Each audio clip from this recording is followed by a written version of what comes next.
พังลีเขาบนเหลืองเหมือนคำหลงไว้เป็นมาสบายก็ถามจอเฮ็ดยาหันในยังอันเผยเฮ็ดยาหันดีกว่าเลยเนาะเป็นตะปีเผยถามพระเป็นเจ้าพระเป็นเจ้าว่าcậu này mình tự tập phở cậu bên Ananta Sina bên hàng đó Ananta Sina này mình quảngว่าcậu bên Phala nàyว่า Phala เป็นเจ้าว่าเพราะมื้อนั้นเสียติที่ลง6ก้อเนี่ยเนาะอศิลตะกะตอนเขาจังได๋เขาก็สำว่ามัคคิริก็สันลาเขาจังได๋เขาก็สำว่าเขาเป็นพระลาในลือเขาเงาในลือหงอันฮิกชื่อว่าคำว่าเป็นพระลาในมือพองปานนั้นมิสิมาเนี่ยมีเสียลง6เกาะเสียลงไหนก็เขาก็ว่าเขาเป็นพระราชเป็นอายุก้นเยอะก้นเท่าก้นกี่ลงร้อนๆฉันเป็นพุ่งมันมีอูพึ่งมีปริษัทน้ำนั่นก่อนก็ไม่เผื่อพระเป็นเจ้าว่าเขาเป็นอันนันดาสินาไหนอุปการเตกตอนในตัวมันพุทธบเนี่ยพระเป็นเจ้าอันต่างเนี่ยกุยกะมันสำว่าจังหือพระเป็นเจ้าปอมาแทงสูงเงาเฮเนื้อโลกาในสมัยจังไหนทำก้อยกลมเลื่อมเอ็นวะมันมีหยุ่มรู้สองอยู่มือผู้เบียอาวุโสผู้เบียอาวุโสคิดที่เจ้าอยู่เนาะทำไงว่าจังไหนวะนะอุปการเด็กตอนหัวค้อนงึกงักกึกกักไปตัวไอ้เขือคึกเนี่ยเจ้าหนอคำเต็มไว้จังนั้นนะมันเกือบเริ่มพระเป็นเจ้าติดจื่อพระเป็นเจ้านั่นเนี่ยวะออกมาแทงเจ้าหนึ่งผู้เบียอาวุโสคิดที่เจ้าอยู่โยว่าจังไหนมันทำไงถือเปิดทิ้งว่าพระเป็นเจ้าป้นมันกับมันขึ้นเลี้ยวด้วยพระเป็นเจ้าทำไงเมียปลิ้นปินตาบรรพระเป็นเจ้าก่อนวะนี่ย้อนยาพระเป็นเจ้าละลายก็มันไปไล่จังปาไล่หรือย้อนหูตะลาหรือย้อนหูสังพวกเหตุการณ์ดีการเมียไหนอย่าไปย้อนยาพระละลายก็ให้หูหันตะลาอันพระเป็นเจ้าเขาอย่าหันสังขารเจ้าเขาหูนั่นให้หูอันสิกรรมเนี่ยเขาหลุดเลยหมอย้อนสู้จังไหนอันไหนมันจังเดี๋ยวห้องวะ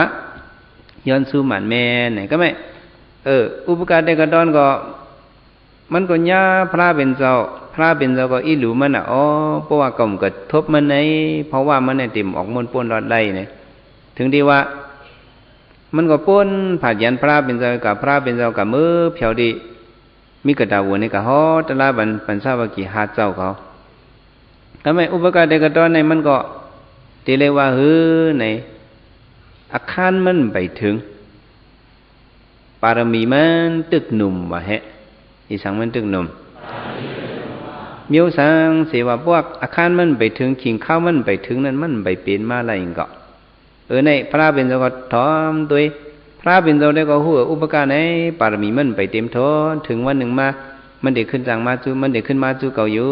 ไหนพระเป็นเจ้าก็สั่งไว้จูเก่าเป็นอนันตาสีนาไหนปูมาหลุมาไว้ในมหาเก่าเล่ปูมาทบตามหยาบมาเนี่ยวะมันก็ทางแค่นั้นเห็นมือกว่ากับเพียวดีวันมูซื้ออันเป็นตะกามันนั่นมูซื้อนั่นก็หาลำตึงกลางยี่พันบนไหลมาเดิมมาสมาหลุบันอุปการเด็กกระต้อนสังเสมอยู่ยำไม่ในก็ไม่มูซื้อลงในสำสังมันว่าเด็กออกกาหายืดเถิน7 วันเนี่ยวะเขาได้เต็มมีเฮินคุยกันเป็นทางอุปการเด็กกระต้อนลูกยิงเขาเนี่ยมีอยู่ลูกยิงเขามาสาวาเนี่ยแต่มีมันก็รักแหลมอยู่หมอหงข้าวหงพักมันก็อายุไรมา16เนี่ยวะมันหมอหงข้าวหงพักแต่ละไทยลูกยิงเฮ็ดเขาซ้อมพักซ้อมกับปันเจ้าเขาไรว่าเนี่ยอุปการเด็กกระต้อนก็อยู่หิมวันนั่นเนี่ยมาตุ้งซ้อมกูวันถึงวันที่หมายหนึ่งมันมาตุ้งซ้อมตำดีเฮินสาวาเขาเนี่ยนางสาวาเนี่ยมาตุ้งมันมาหันนางสาวาเนี่ยอายุ16เนี่ยหางลี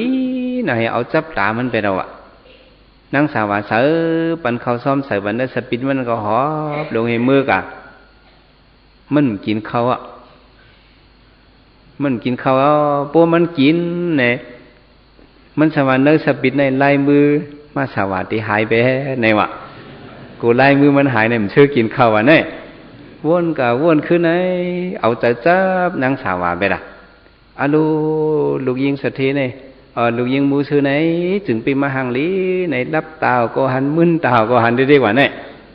เสริมมันก็นิ่มสีđóมันก็จะจับไหนมาตุ้งซ้อมวันเหลียวก็cậu này thì chấp giờ này hết chấp giờ này con mực cụ bọc này bố bần hết gặp bần hết tiền này nó hắc có hắc tiền thì bây giờ là mua lẹ อุปการเด็กก็ตอนนี้ก็นอนเป็ดเห็มลูกเห็ดวะเนี่ยนอนหลายวันเนี่ย7 วัน7 คืนวะเขาก็มกินวะเนี่ยนะเห็นนั้นเนี่ยถึงที่ว่ามูซื้อในเปลี่ยนปอกลงมาถามว่าลูกยิงเจ้ายาเนานั่นสองมาตุ้งซ้อมหัวเนี่ยพ่อมาเอาวันเหลียวก็ลูกยิงก็เห็นเขาซ้อมปักซ้อมเปิ้ลไว้อยู่บ่มาแทงเอาเป็นหือกลมหู้เนี่ยวะมูซื้อเนี่ยก็ไม่จะเลี้ยลุงกับด้วยดิจ้องเถินนั่นเป็นหือข้าเจ้าเนี่ยนั่นก็นอนสั่งการเคียงโหเคียงตีนเห็มลูกว่านั่นนอนอะไรมาหลายวันเนี่ยอะไรมา7 วัน7 คืนวะกะกำตัวเจ้าอยู่ลีห้าเนี่ยมันก็ตักเสียงวะเนี่ยนะข้างตักเสียงเนี่ยไหวนาเขาจอกไปเถอะเจ้าเป็นทางคาเจ้าอยู่ลีห้าเนี่ยกะกำตัวเนื้อกะกำตัวไปตีนไปมือก็ซ้ำกัดลังเจ้าเป็นทางลาเนี่ยวะใครละดอกใครละดอกเนี่ยวะจับโยกาเนี่ยวะโยกาหังคาคาตกาติยาบันคาเนี่ยอโลโยกาเขาในลันไหลเนี่ยวะเจ้าเป็นหังคาโหใครต้องเจ็บว่าต้องคืนนะต้องเกี้ยนะมันก็หักเสียงนั่นน่ะ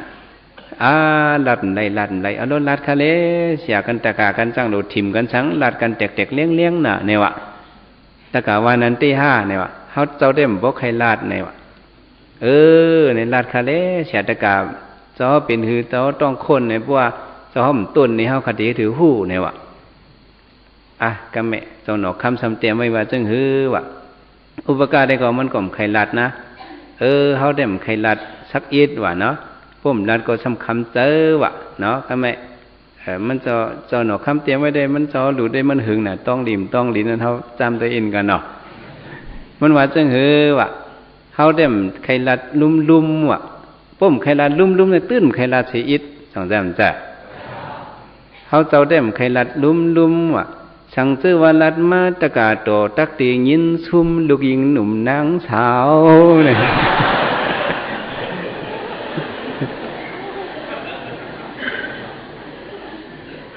ใครลัดลุ่มสั่งซื้อว่าลัดมาตะกาโตตักตียินซุ่มลูกยิงหนุ่มนางสาวเก่าเจือกมันแหลมไหลเก่าจังจับปูจับไม่ที่นายเย้าเนี่ย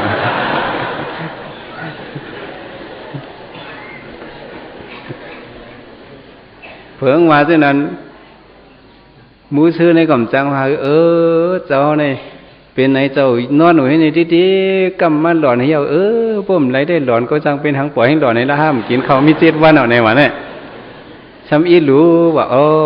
เจ้าเนี่ยเนาะเป็นแต่นายปุ๊บเป็นไหนได้มันในอายุใหญ่ก็มันได้หักลูกยิงเกาตีเนี่ยในคิงมูซื้อในก็เปียงข้ามมาเฮินมาเห็นลูกข่อยเอาเวลาให้ไหนก็ไม่ช้ำห้องมือเหวะห้องมือเอามือจูนางสาวก็ทำเป็นก้นถ่อมความอุเมคือกะลาปุ่งหน้าเขาเนี่ยเอาอุเมขับขึงบันวาอุเมเอาบันซึ่งคือก็นั่งยิงในไรกว่าจ้อเหมือต่อถึงวันเมื่อในเตเลียวก้นนั่งยิงอิงติยาเนี่ย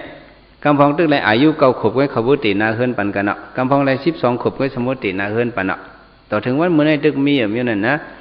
ในก็นั่งสาวในก็ได้มาอายุ16เนี่ยเอามันตีนาเฮินกึกอุปการเตกตอนวะเนาะอุปการเตกตอนในเด็กนางสาวในอายุไร16เป็นสาวอ่อนห่างหลีห่างเล่าเนาะอายุไรกะ16อุปการในทำไร60ไว้